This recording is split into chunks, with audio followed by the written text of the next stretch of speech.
Est-ce que ça vous est déjà arrivé de laisser passer plusieurs trains avant de pouvoir monter, de vous faire bousculer dans les transports et même de subir du retard dans les transports en commun? Bonjour, nous sommes l'équipe Railovation, composée de Steve, Laurine, Anaïs et moi-même, Serena. Quotidiennement, et principalement pour tous les utilisateurs de trains et de métro, nous faisons face à des problèmes de régulation, d'affluence et parfois même d'accidents voyageurs. Je peux parler en mon nom, par exemple. Tous les jours, lorsque je prends le train, le quai sur lequel je me trouve est bondé, il n'y a plus de place dans les wagons, et les gens bousculent et poussent tellement que j'ai toujours peur que quelqu'un tombe sur les rails. Parfois, je préfère même privilégier la voiture parce que je sais que les transports en commun, c'est toujours une galère. C'est pourquoi, tout au long de notre projet, nous nous sommes posé la question suivante. Comment améliorer la sécurité et l'expérience des voyageurs dans les transports en commun dans le but d'inciter les gens à les prendre davantage?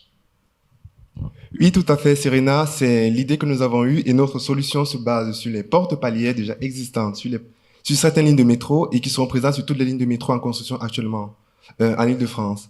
L'idée, c'est de partir de ces portes-là, y rajouter des capteurs de comptage pour pouvoir avoir en temps réel les données sur l'affluence à l'intérieur des wagons. Ces données sur l'affluence seront couplées aux LED lumineux déjà présents sur les wagons de manière à indiquer aux usagers sur le quai le taux de remplissage dans les wagons du train qui arrive en quai. Donc, tout simplement, selon que le wagon soit libre ou plus ou moins vide, une affluence moyenne ou une affluence plutôt forte, ou même la porte en panne, les usagers pourront mieux se répartir sur les quais et rentrer plus facilement et plus rapidement dans les wagons, ce qui représente un gain de confort et de temps pour l'exploitant. Il s'agit pour nous d'utiliser au maximum les technologies existantes et aussi les infrastructures existantes pour proposer des cas de mobilité innovants que nous découvrons par la suite. En plus de ça, les capteurs qui sont situés sur les portes palières permettent de récupérer les données qui seraient en temps réel sur l'application Bonjour RATP afin d'optimiser nos trajets. Donc, par exemple, sur la gauche, vous pouvez voir l'application de la RATP telle qu'elle est actuellement. Donc, l'affluence est une estimation. Et nous, ce que nous proposons, donc sur la droite, c'est d'ajouter en plus l'information d'affluence en temps réel et aussi une ligne qui indiquerait une estimation du prochain métro. Donc, comme nous pouvons voir ici, le prochain métro est dans 8 minutes et l'estimation affiche que le prochain métro que nous pourrons prendre est aussi dans 8 minutes. Mais dans le cas où l'affluence serait élevée, l'application pourrait indiquer que le prochain métro que nous serions en mesure de prendre serait dans 13 minutes.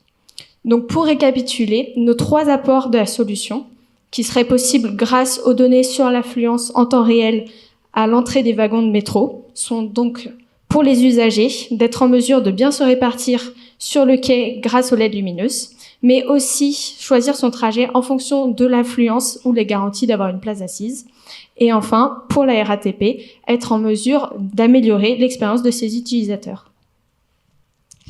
Alors, nous avons pensé à cette solution pour 3 raisons. Premièrement, parce que tous les 4 jours, une personne est percutée sur les rails en Île-de-France, par exemple, soit 90 personnes par an. Deuxièmement, un accident aujourd'hui sur les voies, c'est 3 à 4 heures de perturbation et 20 000 à 30 000 voyageurs impactés. Et enfin, aujourd'hui, on a quand même 44% de la population qui dit craindre les transports en commun, et cela pour diverses raisons. Donc, notre solution a pour vocation, premièrement, d'améliorer l'expérience voyageur. Deuxièmement, de réduire les accidents sur les rails, de diminuer l'affluence et les retards dans les transports, mais aussi encourager le plus grand nombre à prendre les transports en commun pour favoriser l'environnement. Merci beaucoup pour votre attention. Un tonnerre d'applaudissements pour l'équipe Railovation. Bravo, bravo pour le chrono, bravo pour l'exercice.